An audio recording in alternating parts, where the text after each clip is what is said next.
हरिओम तत्सत।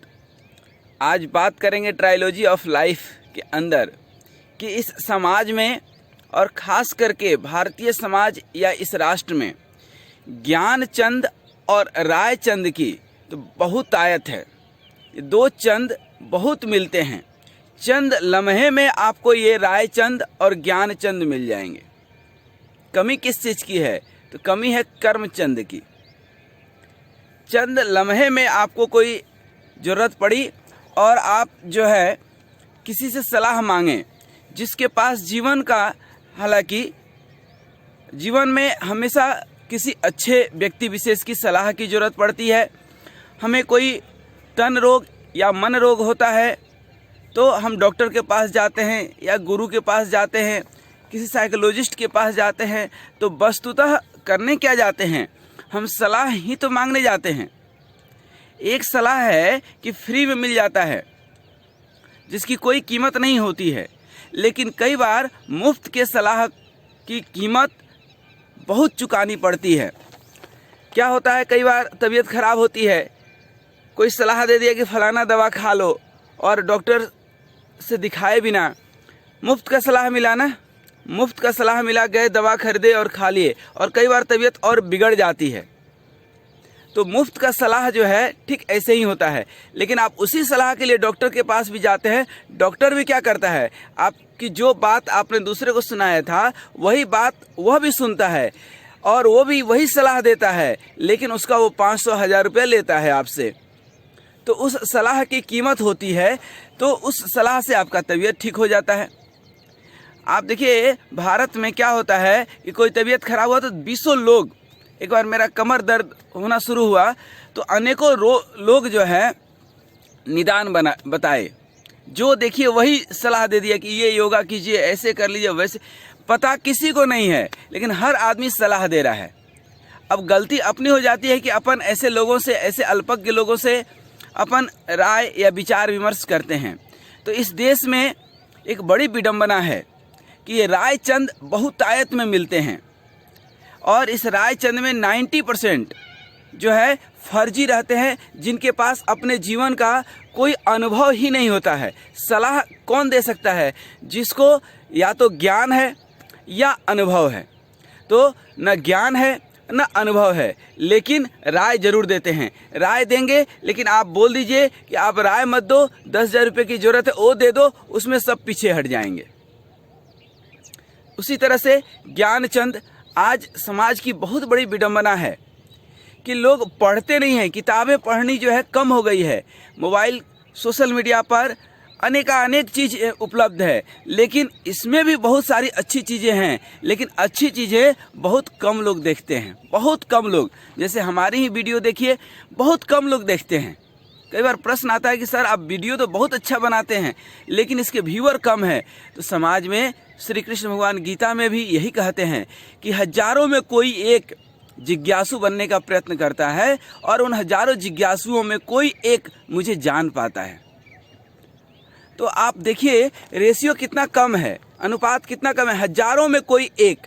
तो आज भी वह सत्य है। यदि उस समय वह सत्य था, कृष्ण भगवान ने कहा, तो आज भी, और कलयुग में तो और जो है, ये तो युग ही है, कलह का युग है, कली युग, कलह का युग, जहाँ पर हमेशा लोग अपने व्यथा में, अनर्थ की व्यथा में, व्यर्थ की व्यथा में परेशान हैं। राम के कथा में परेशान नहीं है। और यदि राम की कथा जीवन में उतर गई तो व्यथा समाप्त वहीं हो जाती है, लेकिन ऐसा हो नहीं पाता है। ज्ञान चंदों की देखिए, ये ज़्यादातर इनका ज्ञान नहीं होता, बल्कि जानकारी होता है, और जानकारी भी उनके पास सटीक नहीं होता है।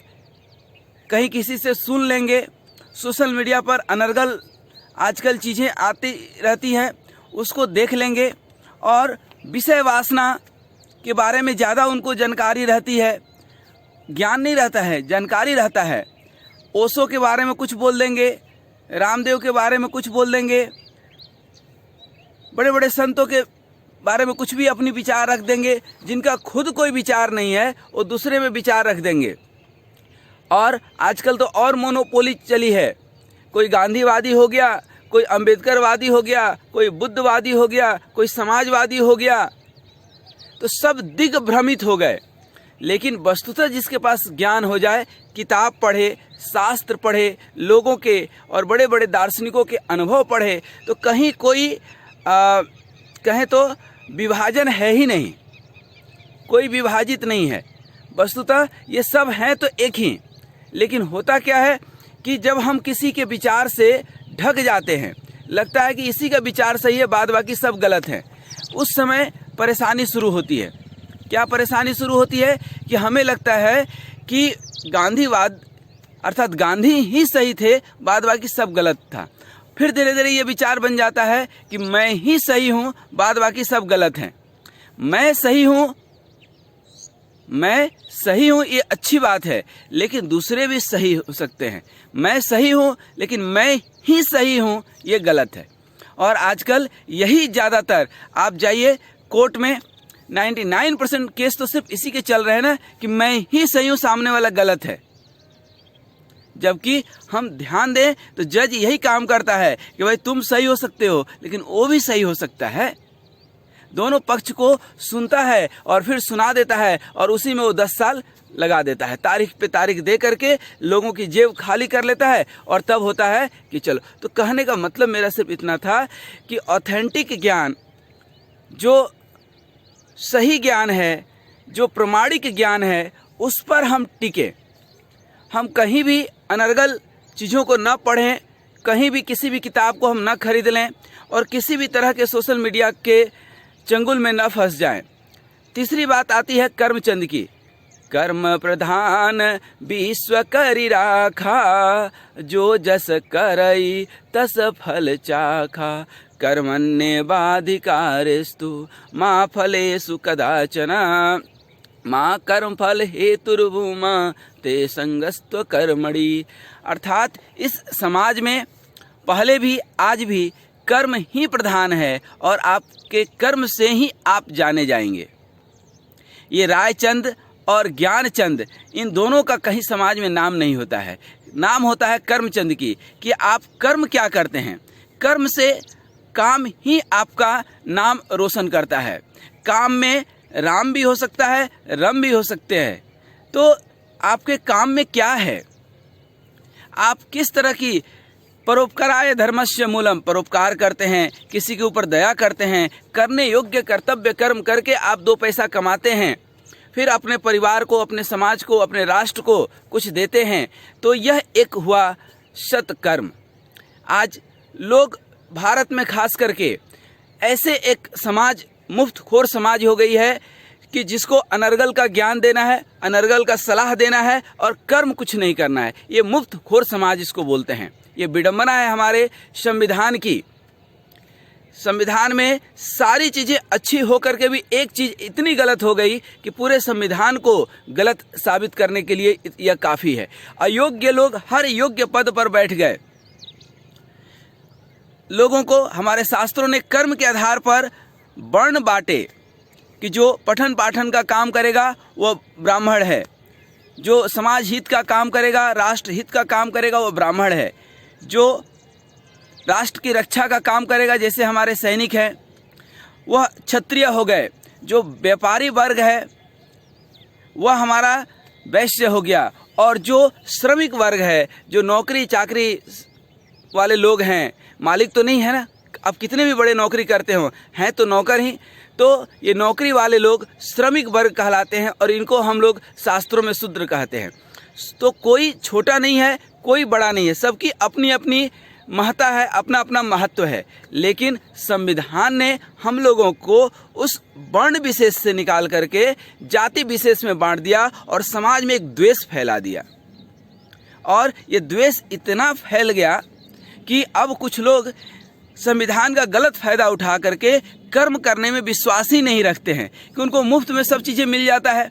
पढ़ाई लिखाई किए नहीं, नौकरी मिल गई, कौड़ी भर का ज्ञान नहीं है, लेकिन उस पद पर पहुंच गए, शिक्षक बन गए और वो ज्ञान बांट रहे हैं, तो उस समाज का क्या होगा। समाज की सबसे बड़ी विडंबना यदि कुछ है, इस राष्ट्र की सबसे बड़ी विडंबना है, और राष्ट्र यदि पिछले 70 सालों में भी विश्वगुरु नहीं बन पाया, तो इसके पीछे सबसे बड़ा यही एक रीजन है कि अयोग्य व्यक्ति योग्य पद पर पहुंच जाता है। व्यक्ति 100 अपराध करता है, जेल में बंद रहता है, फिर भी चुनाव जीत करके वह मंत्री बन जाता है और मंत्री से ज़्यादा पावरफुल वह संतरी हो जाता है। इसीलिए इस देश की जो है यह विडंबना है। लेकिन फिर भी आज यदि देश अपने चरम ऊंचाइयों पर है, आज आपको जानकर के आश्चर्य होगा कि भारत में सिर्फ और सिर्फ 3% लोग ईमानदारी से टैक्स देते हैं और कुल मिला दे तो 11%, अर्थात लगभग 11% लोग तो टैक्स देते हैं और 89% लोग उस सुविधाओं का उपयोग करते हैं। अर्थात जो है लगभग 90 लोग 10 लोगों पर डिपेंडेंट है, 90% लोग 10% लोगों के और 10% लोगों के ही टैक्स से यह राष्ट्र चल रहा है। क्या विडंबना है कि तो ये मुफ्तखोर समाज को आप क्या बोल सकते हैं? लेकिन कुछ नहीं बोल सकते हैं, बोल सिर्फ इतना सकते हैं कि हम अपना कर्म करें और कुछ अच्छे लोग हैं तभी तो ये राष्ट्र चल रहा है। ठीक है, 100 में 10 लोग ही हैं, लेकिन हैं तो सही, तभी तो हम आप एक दूसरे से जुड़े हुए हैं, मेहनत कर रहे हैं। देखिए, किसी ऑर्गेनाइजेशन में, किसी समाज में यदि सब मुफ्तखोर हो जाएंगे तब दिक्कत है। कम से कम 10 भी काम करने वाले रहेंगे तो सबका काम चलते रहेगा। तो इस समाज की विडंबना है कि ज्ञानचंद बहुत हैं, रायचंद बहुत हैं, कर्मचंद की बहुत कमी है। जीवन में आप भी उन्नत करना चाहते हैं, अपने आप को समुन्नत करना चाहते हैं, इस राष्ट्र के लिए, इस समाज के लिए, अपने परिवार के लिए कुछ करना चाहते हैं तो कर्म कीजिए, क्योंकि कर्म प्रधान विश्व करी राखा। किसी को न फालतू का सलाह दीजिए, न सलाह फालतू का लीजिए। फालतू लोगों से तो सलाह लेना ही नहीं चाहिए।